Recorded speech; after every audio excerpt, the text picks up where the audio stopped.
Kita mulai. Bismillahirrahmanirrahim. Assalamualaikum warahmatullahi wabarakatuh. Alhamdulillah wassalatu wassalamu ala Rasulillah wa ala alihi wa sahbihi wa mawalah wa la hawla wa la quwwata illa billahi wa ba'du. Alhamdulillah, di pagi menjelang siang ini kita bisa kembali duduk di Masjid Nidaul Ilmi dalam rangka kajian rutin setiap Rabu jam 10, dan pembahasan di hari ini kita akan membahas seputar mukaffirat minadz-dzunub, hal-hal yang bisa menghapuskan dosa-dosa.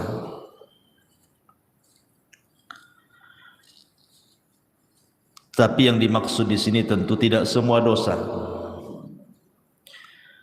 karena dosa itu terbagi menjadi 3. Ada dosa yang disebut dengan dosa yang paling besar yang tidak mungkin diampuni, seperti kesyirikan. Itu tidak mungkin diampuni kecuali kalau dia bertobat. Karena itu berdasarkan nas Al-Quran, innallaha la yaghfiru an yushraka bihi wa yaghfiru ma duna dzalika liman yasha. Allah tidak akan mengampuni dosa orang yang menyekutukannya, dan Allah hanya mengampuni dosa selain itu. Yang kedua, ada dosa yang berkaitan dengan manusia, dan ini yang ditangguhkan ampunannya. Walaupun seseorang sudah meminta ampun kepada Allah Subhanahu wa taala, kalau belum mendapatkan keridhaan dan keikhlasan orang yang kita sakiti, kita zalimi, kita ambil haknya, kita rampas kehormatannya, dan begitu seterusnya,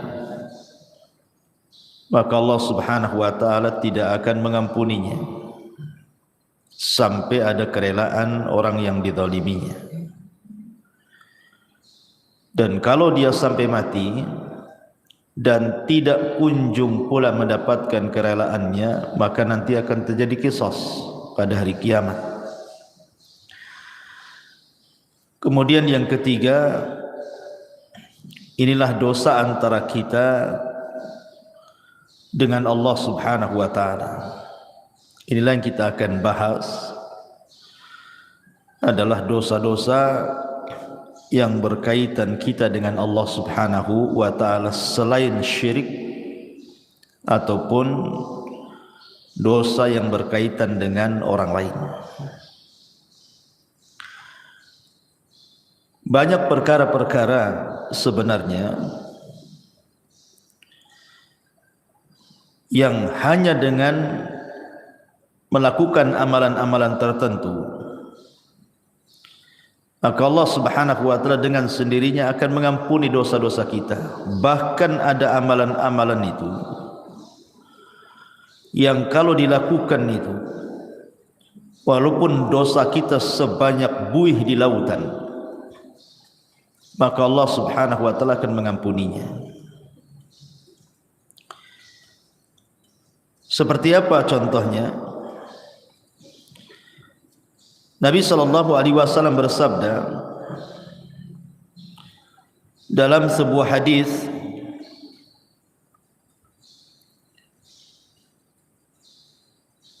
yang dikeluarkan oleh Imam Muslim dan yang lainnya, ketika menyebutkan riwayat tentang dosa-dosa yang akan diampuni walaupun dosa itu sebanyak buih di lautan. Kata Nabi sallallahu alaihi wasallam,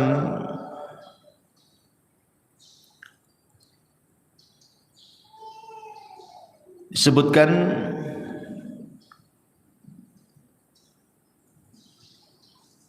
Taib.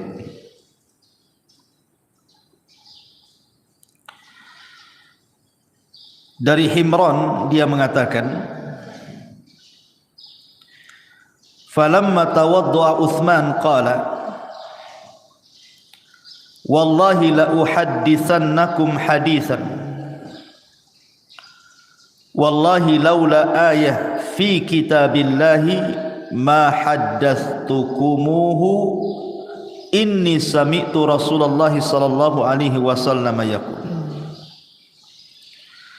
la yatawadda rajulun fayuhsinu wudu'ahu thumma yusalli salata illa ghufira lahu ma bainahu wa baina as-salati allati taliha. Qala Urwah al-ayah innal ladzina yaktumuna ma anzalna minal bayyinati wal huda ila qawlihi al-la'inun, rawahu Muslim.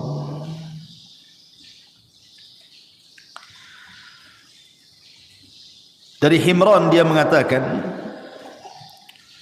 ketika Uthman ibn Affan radhiyallahu an, beliau melakukan wudu. Kemudian dia mengatakan, demi Allah,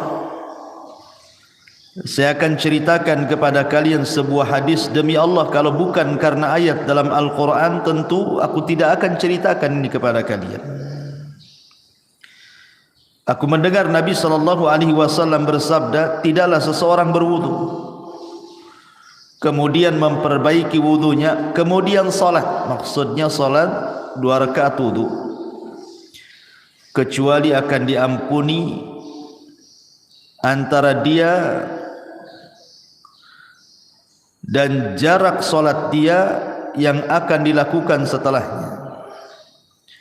Maka Urwah mengatakan yang dimaksud ayat oleh Uthman itu adalah sesungguhnya orang-orang yang menyembunyikan apa yang kami turunkan dari keterangan-keterangan dan petunjuk sampai kepada perkataannya, merekalah orang-orang yang akan dilaknat oleh Allah Subhanahu wa taala. Lihat bagaimana di sini Uthman ibn Affan radhiyallahu anhu menjelaskan bahwa wudu itu bisa menggugurkan dosa. Jadi tetesan-tetesan air wudu itu bisa menggugurkan dosa kita. Artinya bahwa hanya semata-mata kita berwudu itu sudah diteteskan dosa-dosa kita lewat air wudu tadi.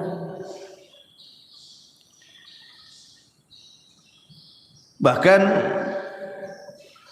Nabi SAW juga mengatakan dalam riwayat Muslim dari Abi Hurairah radhiyallahu anhu,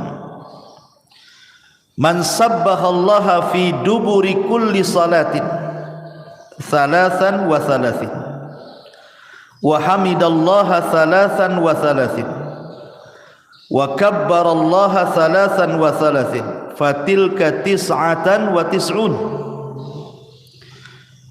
wa qama tamamul mi'ati la ilaha illallah wahdahu la syarika lah lahul mulk wa lahul hamdu wa huwa ala kulli syai'in qadir ghufirat khotoyahu wa in kanat mithla zabadil bahri. Jadi kalau seandainya wudu tadi Bu itu sudah menggugurkan dosa, semata-mata ibu wudu itu bisa menggugurkan dosa tuh dari air-air wudu itu. Kemudian ibu melaksanakan sholat wajib. Setelah sholat wajib itu kan ada zikir Bu. Lihat bagaimana keutamaan zikir ba'da salat itu. Barang siapa yang bertasbih setiap selesai salat 33 kali, maksudnya ucapan subhanallah, kemudian mengucapkan alhamdulillah 33 kali, kemudian mengucapkan takbir Allahu Akbar 33 kali, maka jumlahnya 99 kali, digenapkan dengan la ilaha illallah wahdahu la syarikalah lahul mulk wa lahul hamdu wa huwa ala kulli syai'in qadir, kecuali akan dihapuskan kesalahannya walaupun sebanyak buih di lautan. Jadi jangan pernah meremehkan zikir setelah solat. Lihat bagaimana keutamaannya, luar biasa. Siapa yang bisa menghitung buih di lautan? Tidak ada. Tapi Nabi SAW mengatakan walaupun dosa kita seperti buih di lautan akan diampuni. Kemudian contoh yang lain dari Abu Hurairah radhiyallahu an, hadis ini disepakati Bukhari dan Muslim. Nabi SAW mengatakan man qala subhanallah wa bihamdi fi yaumin mi'ata marratin huttat khatayahu wa in kanat mithla zabadil bahri. Siapa yang melazimkan ucapan subhanallah wa bihamdi, kan mudah Bu ya, subhanallah wa bihamdi, sekali dengar saja hafal tuh. Fi yaumin mi'ata marrah, dalam satu hari itu 100 kali. Pamannya ibu bagilah, pagi berapa kali, siang berapa kali, sore berapa kali, malam berapa kali, pokoknya 100 kali dalam sehari. Tapi lihat pahalanya, maka akan dihapuskan kesalahannya walaupun seperti buih di lautan. Subhanallah, hanya mengucapkan subhanallah wa bihamdi 100 kali itu sudah menghapuskan kesalahan kita walaupun sejumlah buih di lautan. Atau contoh yang lainnya, hadis dari Abi Hurairah yang dikeluarkan oleh Imam An-Nasa'i dan Ibnu Hibban dalam sahihnya,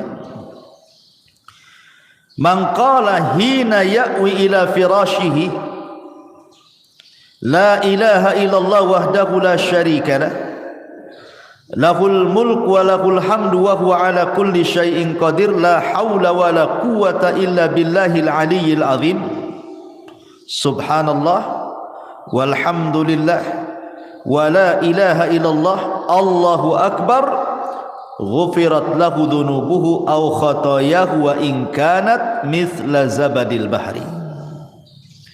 Siapa yang menuju pembaringannya sebelum tidur, maksudnya Bu, ibu baca la ilaha illallah wahdahu la syarikalah, tidak ada sembahan yang berhak disembah kecuali Allah, dialah semata yang tidak ada sekutu baginya. Lahul mulku wa lahul hamdu, baginya kerajaan, baginya pujian, wa huwa ala kulli syai'in qadir, dan dia atas segala sesuatu maha mampu. La haula wa la quwata illa billahil aliyyil azim, tidak ada daya dan kekuatan kecuali milik Allah yang maha tinggi lagi maha agung. Subhanallah, maha suci Allah. Walhamdulillah, segala puji hanya milik Allah. Wa la ilaha illallah, tidak ada sembahan yang berhak disembah kecuali Allah. Wallahu akbar, dan Allah maha besar, kecuali akan diampuni dosanya atau kesalahannya walaupun kesalahan ibu itu sejumlah buih yang ada di lautan. Hanya membaca satu kali ini saja loh sebelum tidur Bu. La ilaha illallah wahdahu la syarikalah lahul mulku wa lahul hamdu wa huwa ala kulli syai'in qadir la haula wa la quwata illa billahil aliyyil azim subhanallah walhamdulillah wa la ilaha illallah Allahu akbar. Cukup menghapuskan kesalahan kita walaupun sejumlah buih yang ada di lautan. Subhanallah Bu ya, lihat. Sebenarnya amalan-amalan zikir seperti ini itu kan bisa kita lakukan. Karena zikir itu bisa dilakukan, anak kecil bisa melakukannya, orang remaja bisa melakukannya, orang dewasa bisa melakukannya, orang tua bisa melakukannya, laki-laki bisa, perempuan bisa, kapanpun bisa. Tidak harus mengeluarkan modal, yang penting dihafal, dibaca. Tapi lihat pahalanya, menunjukkan bahwa zikir itu amalan yang luar biasa. Salah satu penyebab dosa-dosa kita diampuni adalah dengan cara berzikir, baik berzikir yang sudah ditetapkan seperti setelah solat yang saya tadi sebutkan, ataupun sebelum tidur, ataupun zikir umum tadi, membaca subhanallah wa bihamdi 100 kali. Tapi itu sudah cukup tuh menghapuskan dosa kita walaupun sejumlah buih di lautan. Luar biasa. Sebenarnya Islam itu mudah gitu ya. Cuman kita saja yang kadang-kadang sulit untuk atau malas untuk melakukannya. Zikir kan beda Bu dengan solat. Harus ke masjid kalau laki-laki, harus ada gerakan walaupun ibu di rumah. Zakat harus pakai harta, haji apalagi capek-capek. Zikirnya hanya ngomong saja. Itu saja kadang-kadang malas kita berzikir. Tapi kita akan sebutkan beberapa amalan yang bisa menghapuskan banyak dosa. Yang pertama, bersolawat. Bersolawat kepada Nabi sallallahu alaihi wasallam. Dari Anas radhiyallahu an, Nabi sallallahu alaihi wasallam bersabda, "Man shalla alayya salatan wahidatan sallallahu biha asyra salawatin wa khutta anhu biha asyra sayyiatin wa rafa'ahu Allahu biha asyra darajat." Barang siapa yang bersalawat kepadaku 1 kali, kata Rasulullah, maka Rasul akan bersalawat 10 kali kepada kita, dan kesalahan kita akan dihapus sebanyak 10 kesalahan, dan kita akan diangkat dengan 10 tingkatan. Hanya bersalawat saja Bu.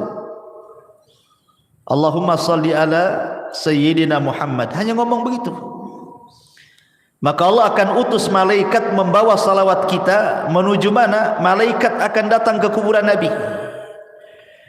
kemudian akan memberitahukan kepada Nabi kita bahwa ada di antara umatmu yang bersalawat kepadamu, maka Rasul akan bersalawat 10 kali kepada kita. Subhanallah, apalah sulitnya bersalawat sambil jalan dari sini pulang, atau tadi dari rumah ke sini Allahumma sholli ala Muhammad, kan gak ada susah. Biasakan. Kalau bisa setiap ibu kaget itu yang dibaca. Karena saya di masyarakat itu aneh-aneh, kalau orang kaget apa pula yang diomongkan tuh. Ya.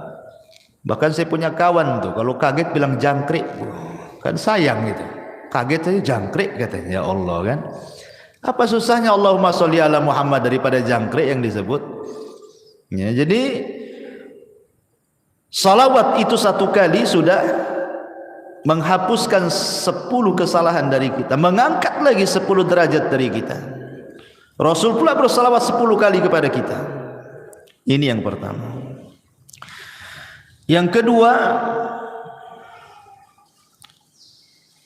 adalah al-istighfar. Astagfirullah, astagfirullah, kan itu Bu ya. Kan mudah itu istighfar, sambil sini jalan pulang itu kan bisa astagfirullah, astagfirullah gitu ya. Disebutkan dalam sebuah hadis Nabi sallallahu alaihi wasallam mengatakan, "Man lazimal istighfar ja'alallahu min kulli dzikin faraja." Siapa yang melazimkan baca istighfar, maka Allah akan jadikan kesulitannya lapang. Bahkan Allah Subhanahu wa taala berfirman, "Wa man ya'mal su'an aw yadhlim nafsah thumma yastaghfirillaha yajidillah ghafurar rahima." Siapa yang melakukan kesalahan dan menzalimi dirinya, kemudian dia memperbanyak istighfar, maka Allah Subhanahu wa taala akan mengampuni dosanya, karena dia zat yang maha pengampun lagi maha penyayang. Dan lebih khusus lagi Rasul mengatakan, man istaghfarallaha fi duburi kulli salatin thalatha marrat faqala astaghfirullah alladzi la ilaha illahu al-hayyul qayyum wa atubu ilaih ghufira lahu wa in kana qad farra minaz zahfi. Barang siapa yang mengucapkan astaghfirullah setiap selesai salat 3 kali saja, astaghfirullah alladzi la ilaha illahu al-hayyul qayyum wa atubu ilaih, maka Allah akan ampuni walaupun dia membawa dosa pernah lari dari pertempuran. Lari dari peperangan itu, Bu, dosa besar. Enggak boleh orang lari dari peperangan itu, kecuali kalau musuhnya lebih banyak. Umpamanya lebih dari 3 orang, 1 melawan 3 orang, boleh lari. Tapi 1 melawan 2 orang enggak boleh lari, sebab kalau lari dosa besar. Walaupun dia punya dosa besar, lari dari pertempuran, kalau dia istighfar 3 kali setelah sholat, Allah akan ampuni dosanya. Luar biasa. Ini yang kedua. Yang ketiga, salawatul khams, salat 5 waktu. Dari Abu Hurairah radhiyallahu an, Nabi SAW bersabda yang dikeluarkan Imam Muslim, as-salawatul khamsu wal jum'ati ilal jum'ati kafaratun lima bainahunna ma lam taghshal kabair. Salat 5 waktu dan Jumat ke Jumat adalah kafarah bagi dosa-dosanya selama dia tidak menenggelamkan diri dengan dosa besar. Sekarang ini, Bu, melakukan dosa kecil itu mudah sekali. Kalau dulu mungkinlah ya melakukan dosa kecil tetapi agak sulit gitu ya. Tapi kalau sekarang ini hampir tiap hari kita melakukan dosa kecil, Bu. Karena setiap kita ini punya handphone masalahnya. Terkadang di handphone itu kan nengok YouTube, nengok Facebook, nengok TikTok, ya kan? Atau apalah gitu ya. Terkadang nengok aurat di situ, entah laki-laki entah perempuan. Ya, yang di iklan-iklan lewat gitu kan. Kadang-kadang yang lewat di iklan itu kan enggak pakai jilbab juga tuh. Kadang-kadang ada yang lagi sepak bola gitu kan, di atas lutut celananya itu kan aurat laki-laki. Kadang terlihat laki-laki, terlihat aurat perempuan hampir setiap hari. Entah di iklan, entah di apa gitu kan. Itu kan termasuk dosa kecil. Maka kalau seseorang kemudian melanggengkan solat 5 waktu, maka solat dari zuhur ke asar, asar ke maghrib, maghrib ke isya, isya ke subuh, subuh ke zuhur, itu di antara selang waktu solat wajib ke wajib berikutnya itu menghapuskan dosa. Bahkan di zaman Nabi ada seorang anak muda itu berkhalwat dengan seorang perempuan, tapi tidak melakukan zina, maksudnya zina benaran.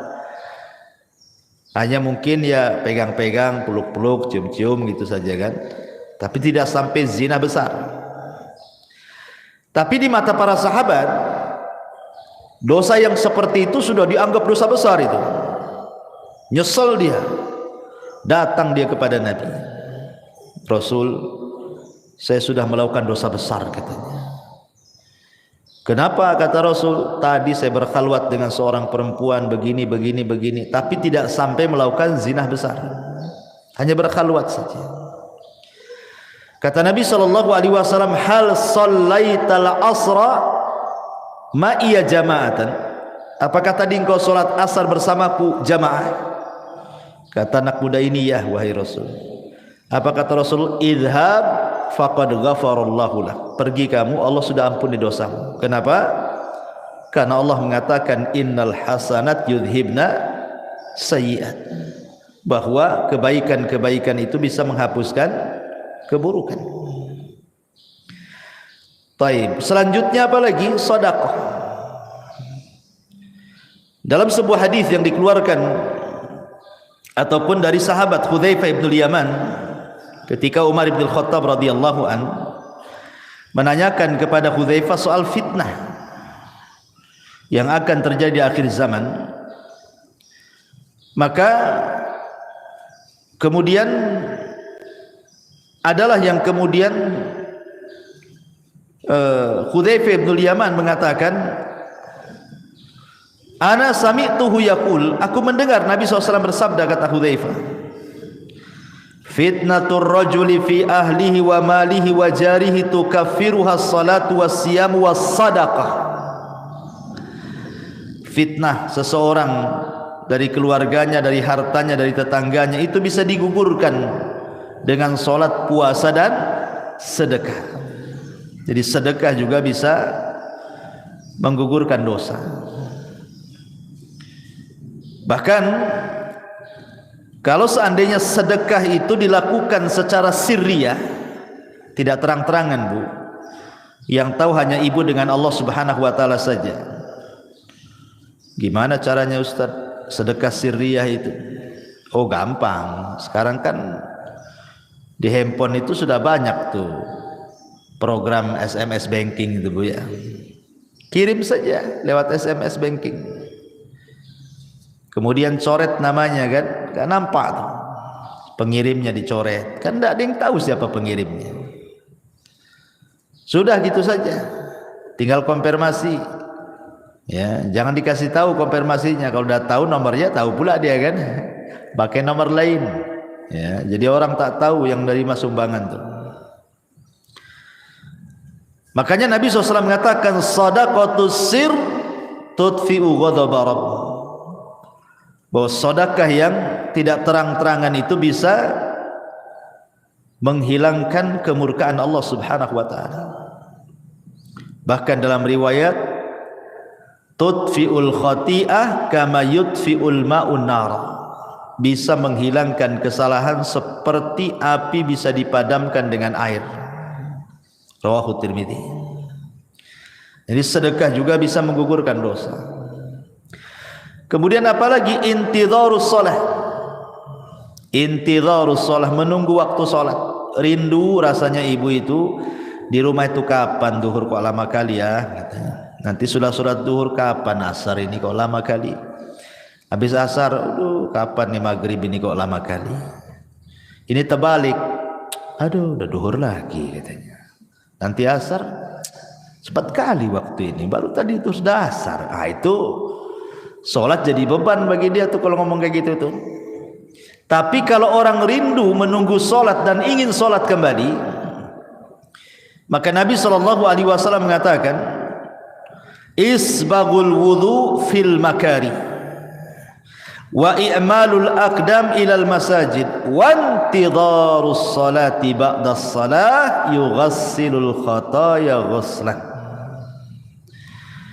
Sempurnakan wudumu ketika engkau susah untuk berwudu, entah airnya dingin, kayak sekarang kan lagi hujan terus nih di Batam nih, perasaan greges terus kan, Bu, ya, dingin-dingin terus. Apalagi datang subuh, nengok air kayak nengok es gitu ya. Tapi dipaksakan wudu, itu namanya menyempurnakan wudu. Gak suka nyentuh air pun tetap dia berwudu. Ataupun melangkahkan kaki ke masjid, ataupun menunggu sholat setelah sholat, maka itu bisa mencuci kesalahan-kesalahannya. Hadis ini sahih ala syarti Muslim dan dikatakan oleh Syekh Albani sebagai hadis sahih. Jadi menunggu salat ke salat itu bisa menggugurkan dosa. Kemudian apalagi seseorang yang terkena penyakit ataupun seseorang yang dilanda kesulitan, kesedihan, masalah gitu ya. Kemudian dia sabar. Kata Nabi SAW dari hadis Aisyah radhiyallahu anha, ma min musibatin tusibul muslim illa kaffarallahu biha anhu hatta syaukata yushakah. Rawahul Bukhari. Tidaklah sebuah musibah menimpa seorang muslim kecuali Allah Subhanahu wa taala akan jadikan itu kafarah bagi dia, penghapus dosa-dosanya. Sampai kepada duri yang menancap sekalipun kalau dia sabar. Umpamanya ibu nih jalan kaki dari sini, tiba-tiba kok ada lah yang nancap itu, entah tusuk sate gitu ya, atau mungkin duri tanaman. Kemudian ibu merasakan sakit, tapi ibu tidak ngeluh, ibu sabar gitu ya. Alhamdulillah, mudah-mudahan ini jadi penghapus dosa gitu ya. Itu bisa menghapuskan dosa tuh ya. Tapi jangan ditusukkan, ambil peniti, tusukkan pula kan itu. Itu sengaja ditusuk-tusukkan. Tak boleh itu menyakiti badan. Karena badan ini milik Allah. Dari ujung rambut sampai kaki itu milik Allah, tidak boleh disakiti. Kalau kita disakiti oleh diri sendiri, sengaja ambil peniti dicolokkan gitu ya ke badan kita, berdosa kita. Karena badan ini amanah Allah, milik Allah semuanya, harus dijaga. Ya. Kemudian juga mengucapkan alhamdulillah setelah makan, Bu. Ibu makan nih, makan apa saja, entah makan nasi, entah makan bakso, entah makan mie, entah makan apa sajalah ya. Yang penting setelah makan, ibu mengucapkan alhamdulillah. Man akala ta'aman thumma qala alhamdulillah. Barang siapa yang mengucapkan alhamdulillah setelah dia makan, maka ghufira lahu ma taqaddama min dzambi wa ma ta'akhkhar. Dia akan dihapuskan dosa-dosanya yang telah dan yang berlalu. Subhanallah. Hanya mengucapkan alhamdulillah saja habis makan, Bu. Itu sudah bisa menghapuskan dosa, kan luar biasa. Apalah susahnya alhamdulillah habis makan. Ya. Kemudian juga ketika salat, Bu, ketika amin, ketika imam mengatakan ghairil maghdubi alaihim waladdallin, amin ya gitu ya. Ketika imam mengatakan amin, nah, kita juga ikut tuh amin. Artinya aminnya imam dengan aminnya makmum itu harus sama.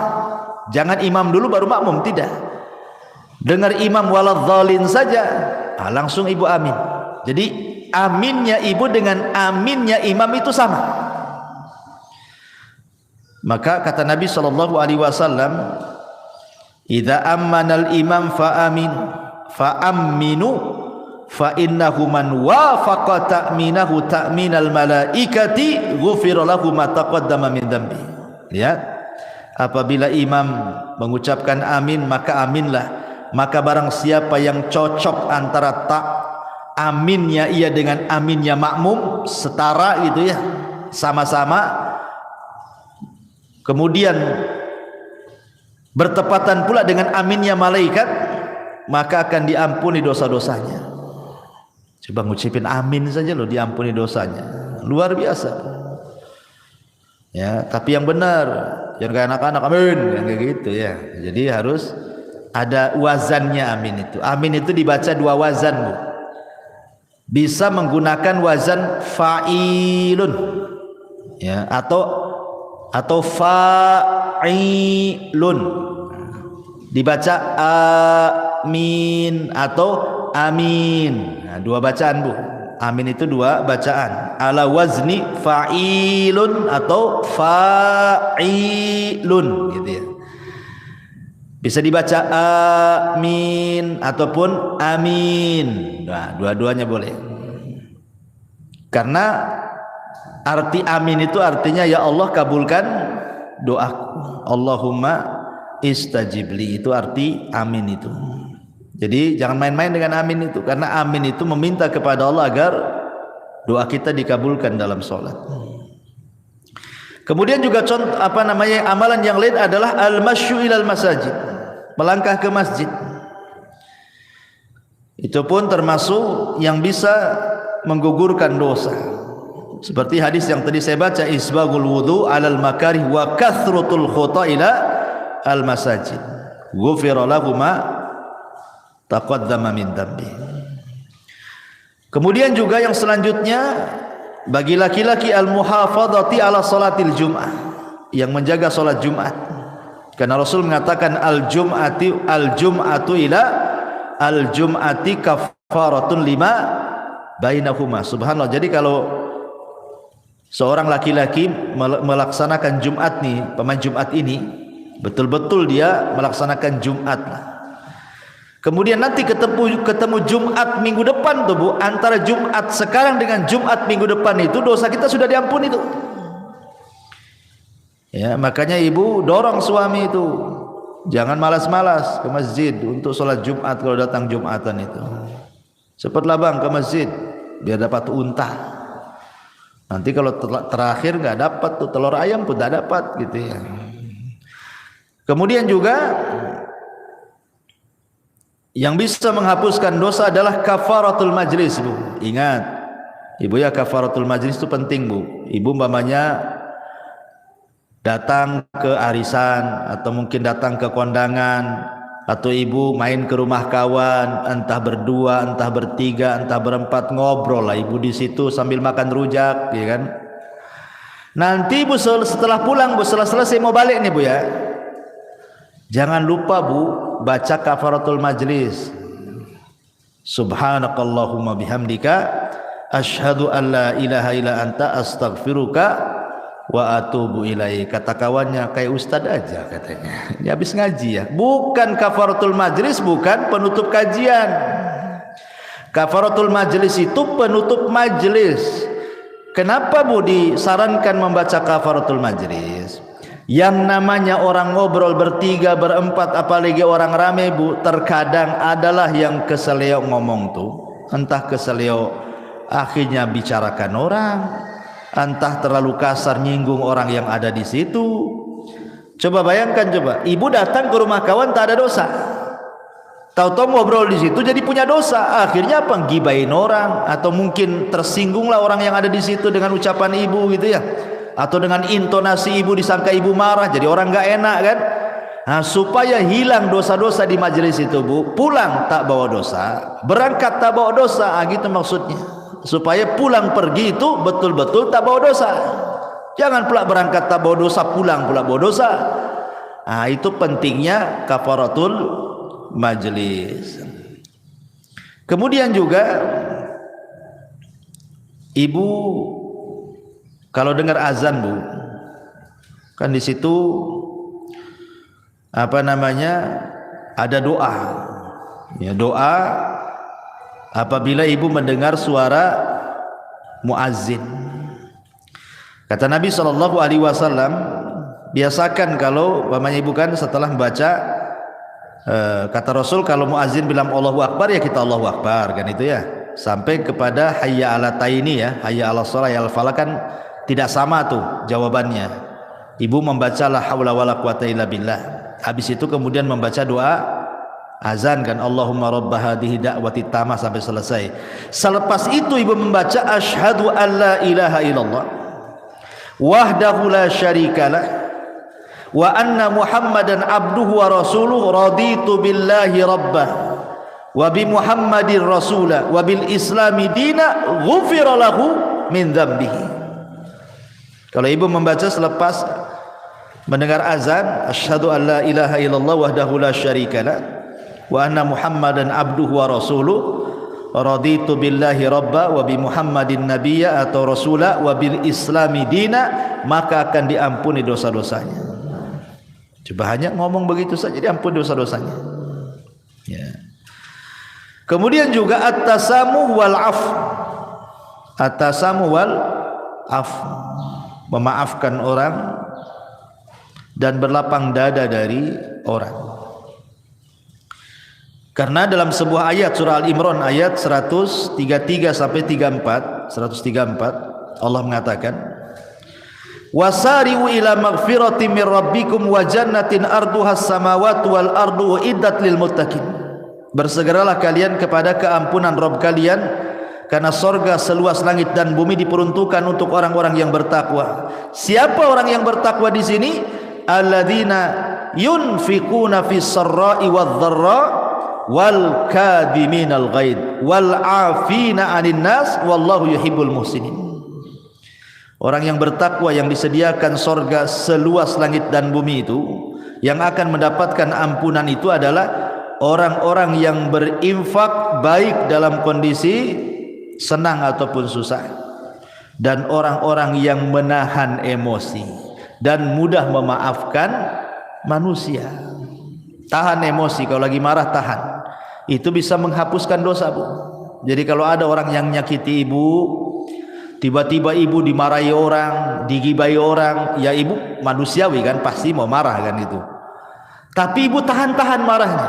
Ketika ibu menahan marah itulah dosa ibu diampuni itu. Apalagi sampai memaafkan, kasih uzur. Sudahlah, saya maafkan, memang dia gitu sih, biasalah dia gitu. Dimudahkan gitu ya, disederhanakan masalah, jangan dibesar-besarkan, nanti jadi tengkar. Itu saja bisa menghapuskan dosa. Kemudian yang lain juga bacaan tahlil, Bu. Bacaan la ilaha illallah. Kata Nabi SAW, man qala la ilaha illallah wahdahu la syarika lahul mulku wa lahul hamdu wa huwa ala kulli syai'in qadir fi yaumin mi'ata marrah. Barang siapa yang mengucapkan la ilaha illallah wahdahu la syarika lahul mulku wa lahul hamdu wa huwa ala kulli syai'in qadir, dalam satu hari itu 100 kali, Bu. Apa kata Rasul? Kanat adlu asyri riqabin wa kutibat lahu mi'atu hasanatin wa muhiyat anhu mi'atu sayyiatin. Maka sebanding dengan memerdekakan 10 budak, akan dicatat 100 kebaikan, akan dihapus 100 kesalahan. Masya Allah ya. Ibu merdekakan budak dari mana duitnya, Bu? Cukup membaca ini saja 100 kali sama dengan ibu merdekakan budak 10 budak. Cukup tidak? Dicatat lagi 100 kebaikan. Cukup tidak? Dicatat lagi, dihapus lagi 100 kesalahan. Hanya ngomong begini, Bu ya, 100 kali. Ibarat kita infak gitu ya, untuk memerdekakan. Harga budak tuh tak tahu sekarang berapa tuh ya. Tapi cukup membaca ini 100 kali saja sudah sama dengan memerdekakan 10 budak. 100 kesalahan dihapus, 100 kebaikan dicatat. Subhanallah. Termasuk juga, Bu, salatu rakaataini, salat 2 rakaat apabila ibu melakukan dosa.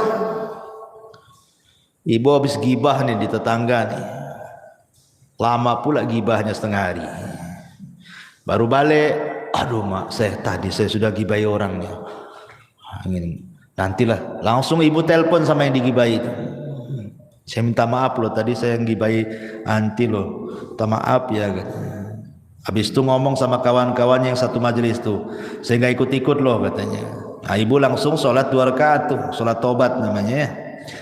Maka kata Nabi SAW, ma min abdin aznaba dzamban fayuhsinu tuhur thumma yaqumu fayusalli rak'ataini thumma yastaghfirullah illa ghufirallah. Tidaklah seorang hamba melakukan dosa kemudian dia memperbaiki wudu, kemudian dia salat 2 rakaat salat taubat, bertobat kepada Allah, kecuali Allah akan ampuni itu dosa-dosanya ya. Kemudian juga yang bisa menghapuskan dosa adalah ittiba'us sayyi'ah al-hasanah, ikuti yang buruk dengan yang baik. Jadi kalau seandainya satu hari ini kita melakukan keburukan, maka buatlah satu hari ini juga melakukan kebaikan. Boleh jadi mungkin satu hari ini ibu tidak sadar marahi orang, orang yang dimarahinya mungkin ya kita tidak tahu apakah dia menerima atau tidak gitu kan. Tapi mungkin ibu melakukan hal yang sama. Buatlah kebaikan di situ juga. Kalau tadi marah-marah, sekarang ngomong yang baik-baik, yang santun-santun sama orang gitu ya. Jadi imbangi itu keburukan dengan kebaikan. Sebagaimana yang sering saya katakan, kalau ibu melakukan dosa yang tidak terang-terangan dalam satu hari ini 2 kali, maka lakukan juga amalan yang baik yang tidak terang-terangan 2 kali juga, supaya bisa menghapus kesalahan tadi. Karena Rasul yang mengatakan wa atbi'is sayyi'atal hasanata tamhuha. Ikutilah yang buruk dengan yang baik. Yang baik itu pasti mengalahkan yang buruk. Innal hasanat yudhibnas sayyi'at. Karena kebaikan itu bisa menghilangkan keburukan. Termasuk juga orang-orang yang mati syahid, orang-orang yang terlibat dalam perang gitu ya. Karena Rasul yang mengatakan Allah akan mengampuni dosa orang yang mati syahid apapun dosanya kecuali utang. Kecuali kalau dia punya utang lain, kata Rasul. Termasuk juga at-taubatus shadiqah. Bertobat betul-betul sebelum matahari terbit dari barat ataupun sebelum nyawa di kerongkongan. Nah, itu bisa menghapuskan dosa. Termasuk juga puasa. Pertama puasa Asyura, puasa di bulan Muharram, tanggal 10 bulan Muharram. Kata Rasul, yukaffiru sanatal madiyah, menghapuskan dosa 1 tahun ke belakang, rawahu Muslim. Ataupun puasa Arafah tanggal 9 bulan Dzulhijjah umpamanya ya. Rasul mengatakan yukaffiru sayyi'atal madiyatal baqiyah. Kalau puasa tanggal 9 Dzulhijjah ini lebih hebat lagi pahalanya, dihapuskan kesalahannya setahun ke belakang dan setahun ke depan, luar biasa. Ataupun puasa bulan Ramadan. Nah, itu kalau Ramadan jelas-jelas Bu ya, puasanya, sholat malamnya, Lailatul Qadarnya, itu menghapuskan dosa semua tuh. Kata Nabi SAW, man shoma Ramadanan, wa fi riwayatin man qama Ramadanan, wa fi riwayatin man qama Lailatul Qadrin imanan wa ihtisaban ghufira lahu ma taqaddama min dhanbi. Barang siapa yang puasa di bulan Ramadan, dalam riwayat barang siapa yang salat malam di bulan Ramadan, dalam riwayat yang lain barang siapa yang mendirikan Lailatul Qadar penuh iman dan mengharap pahala, maka Allah akan ampuni dosa-dosanya. Nah, ini juga perkara-perkara yang bisa menghapuskan dosa, termasuk haji dan umrah kalau ibu punya uang. Karena Nabi SAW yang mengatakan man hajja lillahi falam yarfus walam yafsuq raja'a ka yaumin waladathu ummuhu. Siapa yang haji karena Allah Bu, bukan karena manusia, dia tidak mengeluarkan kata-kata kotor selama haji, tidak melakukan kemungkaran selama haji, kefasikan, kecuali pulang Bu seperti anak bayi. Anak bayi kan gak punya dosa Bu. Nah, itulah keutamaan orang haji. Pulang saja gak punya dosa dia. Begitu juga umrah. Al-umratu ilal umrati kafaratun lima bainakuma. Umrah satu ke umrah berikutnya itu setahun, pamannya umrah nih, tahun ini umrah, tahun depan umrah lagi, setahun itu dihapuskan dosa-dosanya dari umrah ke umrah. Subhanallah ya. Maka ini kesempatan bagi orang-orang kaya nih, kalau memang punya uang berangkat ya. Karena ini salah satu yang bisa menggugurkan dosa. Tentu yang paling besar dari semuanya, dari semua yang saya jelaskan dari awal sampai akhir tadi, yang paling besar yang bisa menghapuskan dosa adalah at-tauhid ya. Tidak menyekutukan Allah, tidak menyekutukan Allah, dan beriman kepada dan beramal saleh. Tauhid, tauhid ini penting. Kemudian juga amal saleh secara umum, apapun amal solehnya, sebagaimana Allah mengatakan dalam surah Al-Ankabut ayat 7, walladzina amanu wa amilus salihat lanukaffiranna anhum sayyiatihim. Orang-orang yang beriman dan beramal saleh, sungguh kami akan menggugurkan kesalahan-kesalahan mereka, termasuk berusaha menjauhi dosa-dosa besar. Dalam surah An-Nisa 31 Allah mengatakan in tajtanibu kabaira ma tunhauna anhu nukaffiru ankum sayyiatikum. Jika kalian menjauhi dosa-dosa besar, syirik, zina, minum khamar dan begitu seterusnya, apa yang telah dilarang, maka kami akan gugurkan dari kalian kesalahan kalian. Termasuk juga berusaha menjadi orang yang takwa, menjalankan perintah, menjauhi larangan gitu ya. Karena Allah mengatakan wa man yattaqillaha yukaffir anhu sayyiatihi, barang siapa yang bertakwa kepada Allah maka Allah akan hapuskan dosa-dosanya. Dan juga penting taubah as-sadiqah, betul-betul bertobat dengan tobat yang jujur. Tapi kalau seandainya ini berkaitan dengan dosa besar, maka ada tambahan, bukan hanya sekedar amalan-amalan yang saya tadi sebutkan. Kalau berkaitan dengan dosa besar, ada lagi tambahan. Pertama, ikhlas, niat ingin bertobat. Yang kedua, al-iqla', betul-betul melepas dosa dan meninggalkan. Yang ketiga, an-nadam, menyesal, kenapa saya melakukan dosa. Yang keempat, aqdul azmi, betul-betul berjanji tidak mungkin kembali ke dosa itu. Kemudian yang kelima, ikuti dosa yang sudah dilakukan dengan kebaikan supaya dosanya bisa terhapuskan. Dan kalau itu berkaitan dengan hak adami, hak-hak manusia, maka kembalikan. Pernah ngambil, balikin apa yang sudah diambil. Pernah zalimi, minta keredoannya agar dimaafkan kezalimannya. Dan begitu seterusnya. Ma'asyiral muslimat yang dimuliakan Allah Azza wa Jalla. Adapun tentang keutamaan taubat sendiri, bertobat kepada Allah Azza wa Jalla, yang pertama, taubat itu menjadi penyebab Allah itu suka dengan kita. Makanya ada doa, Allahumma ij'alni minat tawwabin waj'alni minal mutatahhirin. Setiap kita habis wudu itu kan, ya Allah jadikan aku termasuk orang-orang yang bertobat dan termasuk orang-orang yang bersuci. Setiap wudu kita meminta kepada Allah seperti itu kan. Kenapa? Karena Allah mengatakan innallaha yuhibbu tawwabin wa yuhibbul mutatahhirin, karena Allah suka dengan orang-orang yang tobat dan suka dengan orang-orang yang bersuci. Ya. Yang kedua, bahwa tobat itu menyebabkan Allah mengampuni kesalahan kita dan menerima amalan kita. Dengan tobat itu Allah akan memaafkan kesalahan kita dan menerima amalan kita. Yang ketiga, dengan tobat itu kita diselamatkan dari neraka dan dimasukkan ke dalam surga, dan itulah keberuntungan yang sebenarnya. Faman zuhziha 'anil nar wa udkhilal jannah faqad faz. Siapa yang dikeluarkan dari neraka dan dimasukkan ke dalam surga, itulah keberuntungan yang sesungguhnya. Termasuk penyebab seseorang mendapatkan rahmatnya. Orang yang suka tobat itu, maka akan datang rahmat Allah.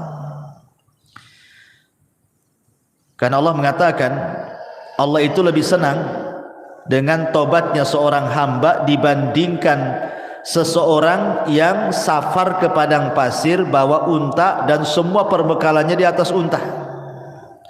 Ketika dia tidur, minggat pula lah unta itu karena nggak diikat. Akhirnya orang ini temenung, matilah aku di padang pasir ini, tak ada minum, tak ada makan, tak ada unta katanya kan.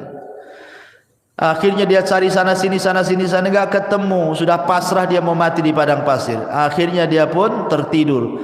Ketika terbangun, untanya pula depan mukanya. Apa enggak senang, Bu? Tapi Rasul mengatakan Allah lebih senang kepada hamba yang bertobat dibandingkan orang ini yang mendapatkan unta dan perbekalannya. Kenapa? Karena Allah itu akan mencurahkan rahmatnya kepada orang yang bertobat. Termasuk tobat juga adalah sebab mendapatkan pahala besar, dan termasuk tobat juga adalah mendapatkan banyak kebaikan setelah keburukan yang dilakukannya. Baik, ma'asyiral muslimat yang dimuliakan Allah Subhanahu wa taala, intinya bahwa seorang hamba itu tidak boleh bosan untuk mencari rahmat Allah Subhanahu wa taala. Karena walaupun malaikat, Bu, malaikat itu hamba yang tidak pernah bermaksiat kan, Bu. Tapi Adam itu adalah makhluk yang bermaksiat. Tetapi Allah Subhanahu wa taala muliakan Adam dibandingkan malaikat kan, Bu. Adam bermaksiat, kemudian bertobat.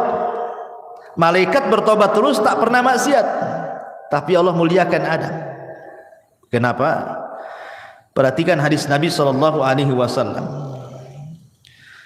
Kata Nabi sallallahu alaihi wasallam, "Walladzi nafsi biyadi, law lam tudhnibu la dhahaballahu bikum wa la jaa biqaumin yudhnibun fayastaghfirunallaha fayaghfiru lahum."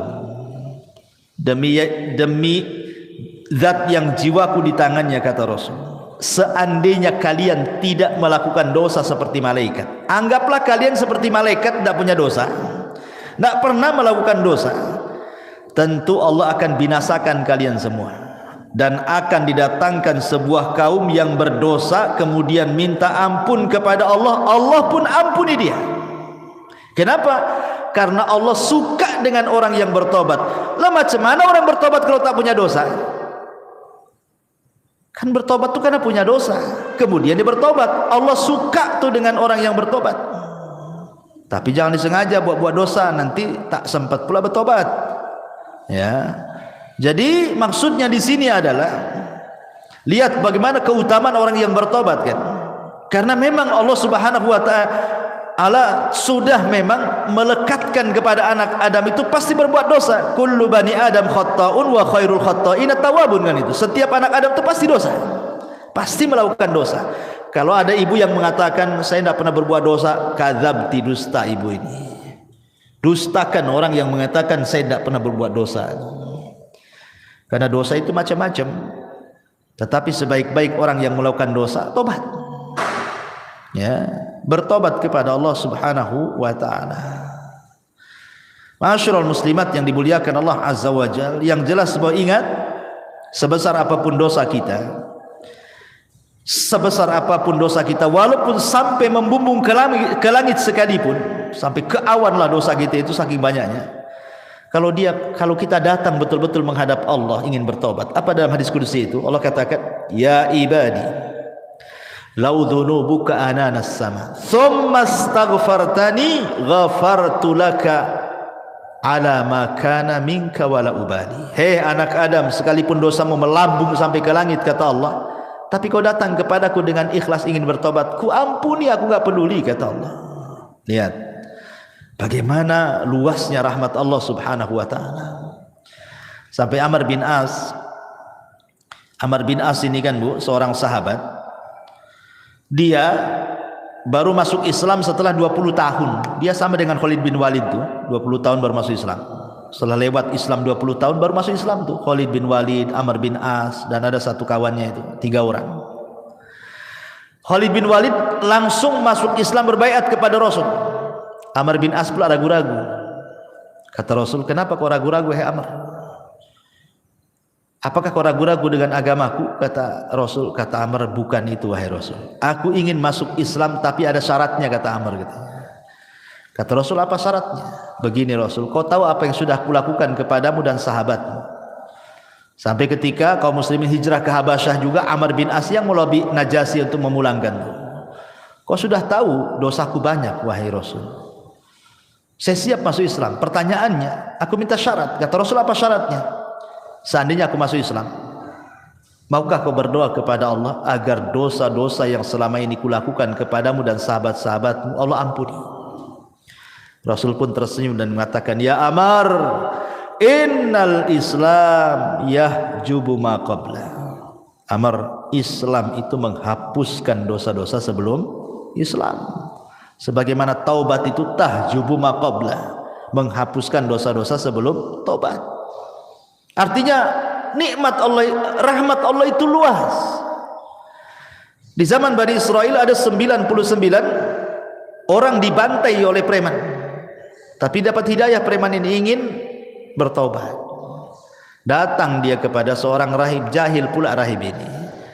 "Rahib, Pak Pendeta, saya ingin masuk bertobat nih. Saya sudah membunuh 99 jiwa nih. Macam mana cara nebusnya nih?" Kata pendeta itu, "Oh, nggak bisa, kau dosamu udah banyak tuh. Satu orang kau bunuh saja besar, 99 pula kau bunuh. Tak bisa, nggak ada tobat bagimu." Gitu. Marah dia, dibantai pula tuh si rahib itu. Genaplah 100 jiwa dia bantai. Tapi dia tidak putus asa ingin bertobat. Ketemulah seorang alim memang ahli ilmu gitu ya, bertanya, ada nggak tobat, saya sudah membunuh 100 jiwa, yang terakhir seorang rahib ku bantai gitu. Akhirnya kata sang alim nih, ada, tapi kau harus datang ke perkampungan. Kampung itu semua orang alim, orang soleh, orang baik. Kau gabunglah dengan mereka. Mudah-mudahan Allah berikan rahmat kau di sana. Menunjukkan apa? Lingkungan itu mempengaruhi tobat. Ya, berangkat dia di tengah jalan, entah berantah, mati pula dia, entah jatuh, entah apa, mati dia. Belum sampai ke kampung yang dituju. Datang malaikat azab mau ngambil ruhnya. Dia pantas masuk neraka katanya. Datang pula malaikat rahmat, bukan, dia ahli sorga karena sudah ada niat tobat. Kata malaikat Adam, tidak bisa, dia sudah membunuh 100 jiwa, yang terakhir itu pendeta dibunuh dia katanya. Akhirnya rebutanlah ruhnya malaikat azab dan rahmat ini. Akhirnya Allah mengutus apa? Malaikat hakim. Kata malaikat hakim pemutus ini, tunggu dulu, jangan diputuskan apakah dia termasuk ahli nar atau ahli jannah katanya. Kita ukur dulu antara kematian dia jaraknya dengan kampung yang dituju, dengan kematian dia kepada orang yang bertanya. Kalau dekat kepada yang bertanya, masukkan dia ke neraka. Kalau dekat ke kampung yang dituju, masukkan dia ke sorga. Sebenarnya disebutkan dalam riwayat itu, dia itu baru keluar dari orang yang bertanya. Artinya desa yang dituju masih jauh itu sebenarnya. Tapi karena Allah luas rahmatnya, dilipatlah bumi itu sama Allah. Akhirnya didekatkan ke kampung itu. Padahal sebenarnya dekat ke yang ditanya karena baru keluar dari orang yang bertanya itu. Tapi karena rahmat Allah itu luas, dilipat bumi sama Allah, didekatkan ke kampung yang akan dituju bertobat. Subhanallah. Itulah kenapa Allah mengatakan inna rahmati taghlibu ghadabi. Rahmatku mengalahkan kemurkaanku. Allah lebih sayang. Ya, karena sudah ada niat tobat, dilipat bumi, dekatkan pula ke kampung bertobat, masuklah dia ke dalam sorga. Itu menunjukkan apa? Jangan putus asa dari rahmat Allah Azza wa Jalla. La taqnatu min rahmatillah, innallaha yaghfiru dzunuba jami'a. Jangan pernah putus asa dari rahmat Allah. Karena Allah itu mengampuni semua dosa, sebesar apapun dosa, hatta syirik sekalipun. Anggaplah syirik sekalipun. Tapi kalau dia ingin bertobat kepada Allah Subhanahu wa taala, enggak ada mustahil. Allah itu Ghafurur Rahim. Allah itu maha menerima tobat siapapun. Dan harus yakin, ya, rahmat Allah itu luas. Rahmat Allah itu seluas-luasnya, sampai ada seorang anak muda di zaman Bani Israel tidak pernah melakukan dosa 70 tahun. Mana ada zaman sekarang anak muda enggak melakukan dosa? Yang ada gemar melakukan dosa. Jadi ada anak muda di zaman Bani Israel itu 70 tahun dia tak berbuat dosa, meninggal dia, berdiri di pintu sorga. Kata Allah, masuk kau ke dalam sorga dengan rahmatku. Kata anak muda itu, enggak mau saya ingin masuk sorga dengan amalanku katanya. Kata Allah, masuk kau ke dalam sorga dengan rahmatku. Tidak, saya tidak akan masuk sorga dengan rahmatmu, tapi saya ingin masuk sorga dengan amalanku. Kalau memang aku pernah berbuat dosa, kemudian kau ampuni dosaku, kau masukkan aku ke sorga dengan rahmatmu, wajar. Aku loh tidak pernah berbuat dosa, masa dengan rahmatmu aku masuk sorga? Aku ingin masuk sorga dengan amalanku katanya. Kata Allah, baik, hitung berapa amalmu. Dihitunglah amalannya itu. Rupanya setelah dihitung amalannya tidak sebandinglah dengan satu nikmat Allah yang Allah berikan kepadanya berupa penglihatan. Takut dia tak masuk sorga. Akhir mengatakan, ya Rabb, sudahlah, enggak apa-apa, masukkan aku ke surga dengan rahmatmu saja katanya. Nah, lihat. Jadi rahmat Allah itu luas. Jangan stres. Banyak orang yang stres gara-gara pernah melakukan dosa, ingin tobat, kayaknya Allah sudah tutup pintu tobat. Enggak, Allah itu beda dengan manusia. Kalau manusia kita sakiti, kita jengkeli, ya kan Bu, kemudian kita datang ke rumahnya, ngetuk pintu, tadi buka-buka sama dia. Tapi kalau Allah berbeda. Kalau kita hari-hari mengetuk pintu langit, minta ampun kepada Allah, Allah lah setiap hari loh, sepertiga malam akhir loh, menawarkan ampunannya kepada kita.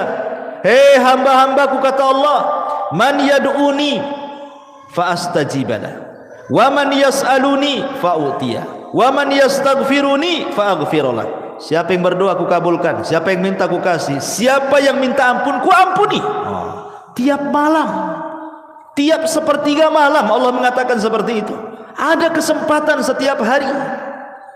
Dan hebatnya Allah itu, Bu, salah satu di antara sifat Allah itu atau nama-nama Allah itu ada sitir. Allah itu memiliki sifat sitir. Sitir itu apa, Bu? Menutup aib kita. Kita melakukan dosa di malam hari, Allah tutup pula aib kita di siang hari. Kita melakukan dosa di siang hari, Allah tutup aib kita di malam hari. Kurang apa Allah itu coba? Sudah kita berbuat dosa kepada Allah, Dia pula tutupi aib kita. Karena mulianya manusia itu karena ditutup aibnya sebenarnya.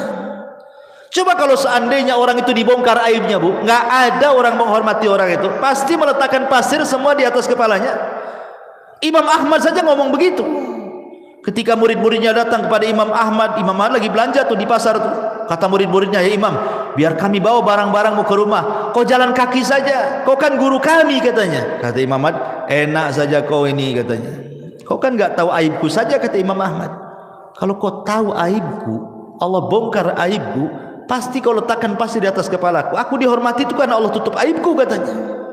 Semua manusia, mau ustadznya, mau santrinya, mau awamnya, mau menterinya, mau presidennya, mau siapapun manusia di dunia ini, Bu, kalau sempat Allah bongkar aibnya, nggak ada manusia itu dihormati sama sekali. Jangankan itu, gara-gara ngomong satu kali kepleset, Bu, yang tadinya ditokohkan, dibanggakan, dipuji, ngomong pula di YouTube salah, kepleset, menghina menghina ini, dia dibully sama netizen, habislah dia, Bu. Itu baru kepleset satu tuh, sudah dihabiskan nih, nggak dihormati lagi, dicaci maki yang ada itu sama netizen. Gimana kalau satu umur dia betul-betul ditampakkan aibnya? Ya Allah ya Rabb, tidak ada manusia yang mulia di hadapan manusia. Bersyukur kita punya Allah itu maha sitir. Ya, sudah kita berbuat dosa, Allah tutup pula. Alhamdulillah. Dan habis itu Allah kasih pula peluang kita bertobat. Enak, Bu. Kalau ibu buat salah sama saya, Bu, ibu minta maaf, paling jawaban saya, nantilah, tengoklah. Kalau pantas dimaafkan, saya maafkan. Kalau tak pantas, ya tak saya maafkan. Nah itu kalau kita tuh. Kalau tidak, sudah kita berbuat salah sama Allah, Allah tutup aib kita, Allah kasih pula peluang tobat. Masya Allah. Allah itu Rahim, Rahman, Ghafur, ya, Latif. Luar biasa nama-nama Allah Subhanahu wa ta'ala. Wallahu a'lam bishawab. Ini saja yang bisa sampaikan, Bu. Ya, silakan kalau ada yang mau bertanya gitu sebelum kita tutup.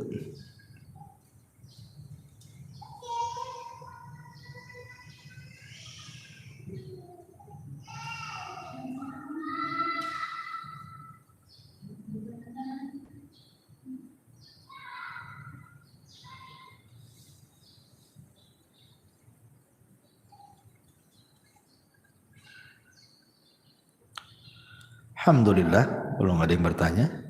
Ya, makin cepat makin baik. Subhanakallahumma bihamdika asyhadu an la ilaha illa anta astaghfiruka wa atubu ilaik. Wallahu ta'ala alam. Assalamualaikum warahmatullahi wabarakatuh.